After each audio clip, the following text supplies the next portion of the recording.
Di Gedung Putih, Presiden Eisenhower menantikan kedatangan tamu beliau. Kepada Presiden Soekarno dinyatakan oleh beliau bahwa rakyat Amerika menaruh perhatian besar terhadap usaha-usaha pembangunan Indonesia. Dan beliau mengharapkan mudah-mudahan kunjungan kepala negara yang keenam besarnya di dunia ke Amerika ini akan memberi teladan yang bermanfaat bagi rakyatnya.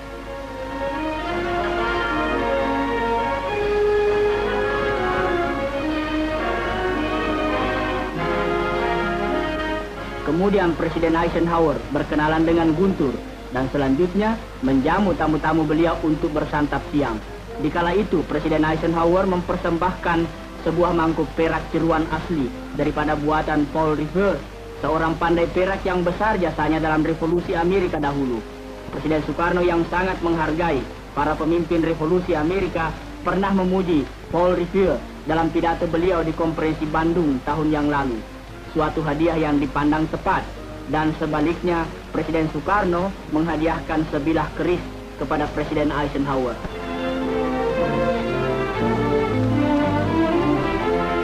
Setelah santapan siang, Presiden Soekarno menuju ke Blair House, tempat tamu-tamu agung pemerintah Amerika, di mana beliau tinggal selama 3 hari di Washington. Di gedung tersebut melambai sang Dewi Warna dan bendera lambang kepresidenan Indonesia.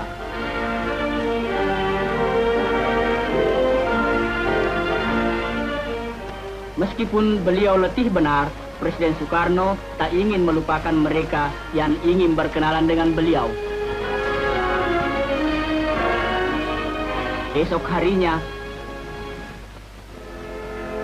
Presiden Soekarno mengunjungi Taman Pahlawan di Arlington, negara bahagian Virginia, dan sejenak mengheningkan cipta untuk arwah pahlawan Amerika yang tak dikenal.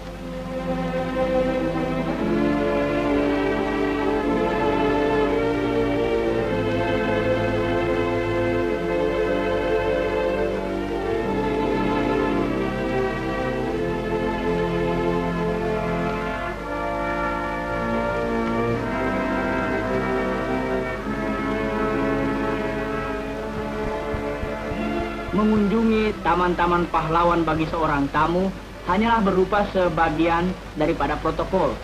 Tapi di sini, di Mount Vernon, di makam George Washington, upacara ini lebih pribadi daripada kunjungan resmi. Karena Soekarno sendiri, Washington, George Washington Indonesia, dan George Washington Amerika menjadi gurunya.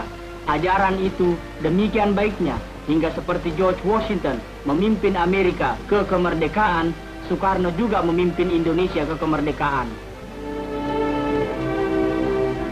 Di Mount Vernon, Presiden Soekarno di sini diiringi oleh anggota rombongan dan dari Kedutaan Besar Indonesia.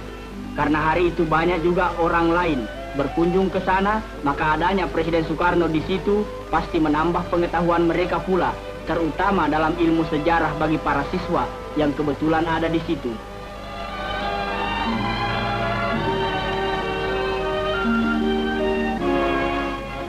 Kembali di ibu kota, Presiden Soekarno mendapat penghargaan istimewa ketika beliau berkesempatan berpidato di hadapan sidang gabungan Kongres Amerika Serikat. Beliau disambut oleh Ketua Dewan Kongres, Sam Rayburn, dan Wakil Presiden Nixon, dan para tokoh rakyat Amerika lainnya. Setelah mengucapkan terima kasih, Presiden Soekarno menyampaikan salam rakyat Indonesia. Kemudian, dengan tegas beliau mengutarakan asas-asas persahabatan antara Indonesia dan Amerika, dan menjelaskan pula arti Pancasila yang disambut dengan meriah oleh para hadirin. Standing here before you, Mr. President and Mr. Speaker, and before all the other honorable members of this Congress, my thoughts, the thoughts of a man born in a cottage and grown up among poor people, go to the homes and hearts of the multitudes of the American people from all strata of your society, for whom you act as elected representatives. May I therefore convey to you and through you to the people of America the most sincere greetings of the Indonesian people and their thanks for your past generous assistance, with the hope that this visit to the United States of America will foster closer relations between our two nations. Immediately we had proclaimed our independence in August 45, we attached as preamble to our constitution the Pancasila. Pancha means 5, Sila means principle. The Pancasila, the 5 guiding principles of our national life. Perhaps you know already what our Pancasila is. It gives us the 5 principles of our state.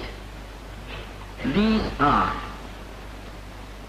first, believe in God.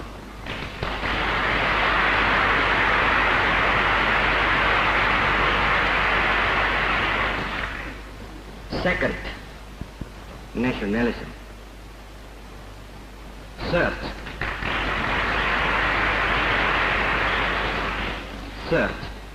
humanity.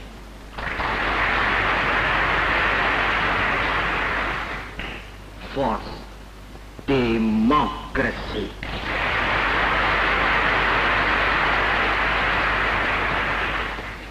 Fifth, social justice.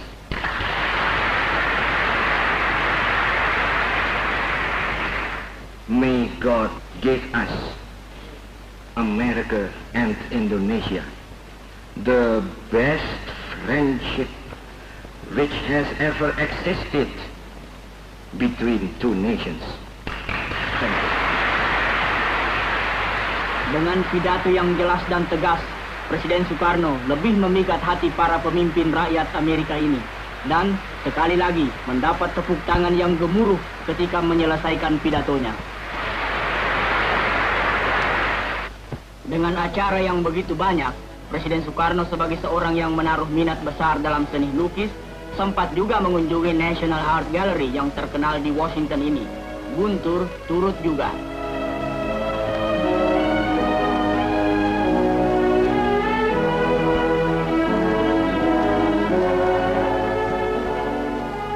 Di dalam, pemimpin besar Indonesia itu dan putranya berhadapan muka dengan Presiden Amerika yang pertama, George Washington, dan keluarga. Masih banyak tempat-tempat lainnya yang perlu dilihat di Washington, tetapi 3 hari saja tidak cukup.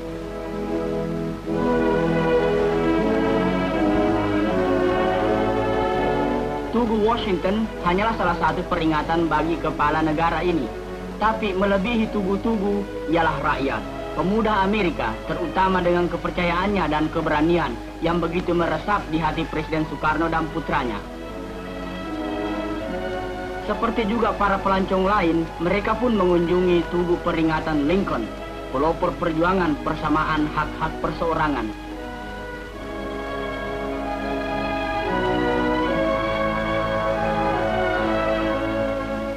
Dari sini nampaklah pula tugu peringatan Jefferson, seorang pemupuk dasar persamaan. Kunjungan ke pusat Yayasan Islam juga termasuk acara selama 3 hari di Washington.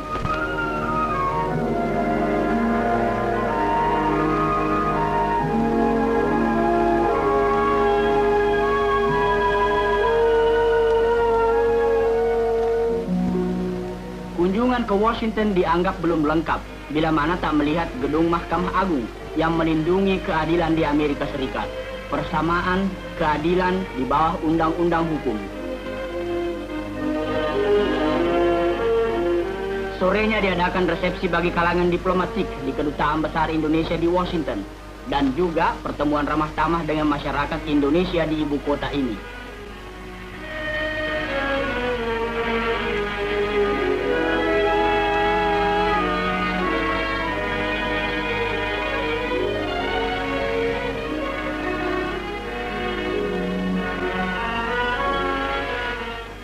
Bertempat di Hotel Mayflower, diadakan jamuan makan oleh Presiden Soekarno untuk Presiden dan Nyonya Eisenhower. Nampak di sini Menteri Luar Negeri Indonesia, Ruslan Abdul Ghani, Nyonya Noto Widikdo, Presiden dan Nyonya Eisenhower, Presiden Soekarno, dan Duta Besar Indonesia, Mukarto Noto Widikdo, dan para tamu lainnya.